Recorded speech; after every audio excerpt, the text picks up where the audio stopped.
Hi అండి. ఈరోజు video పప్పుచారు చింతకాయ తయారు చేసే విధానం. ముందుగా చింతకాయలు 2 సార్లు కడుక్కొని ఒక గిన్నెలో వాటర్ వేసుకుని ఉడకబెట్టుకోవాలి. ఉడకబెట్టిన తర్వాత రసం తీసుకుని పక్కన పెట్టుకోవాలి. తర్వాత స్టవ్ మీద ఒక గిన్నె పెట్టి వీటికి కాయలు వేసుకుని పోపు సామాన్లు వేసుకోవాలి. ఒక పెద్ద ఉల్లిపాయ పెట్టి 2 పచ్చిమిరపకాయలు కొంచెం కరివేపాకు వేసి వేపాలి. 1/2 స్పూన్ పసుపు, 1/2 స్పూను అల్లం వెల్లుల్లి పేస్ట్ వేసి బాగా కలపాలి. తర్వాత సొరకాయ ముక్కలు, క్యారెట్ ముక్కలు వేసి బాగా కలపాలి.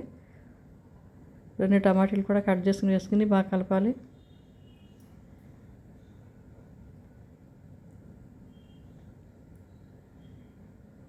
కొంచెం కారం, సరిపడా ఉప్పు వేసుకుని కలపాలి.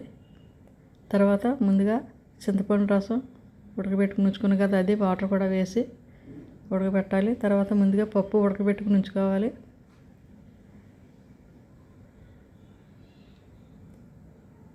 ఆ పప్పును కూడా వేసేసి మూత పెట్టి మరిగించాలి. ఎంతో టేస్టీగా ఉండే పప్పుచారు చింతకాయ రెడీ.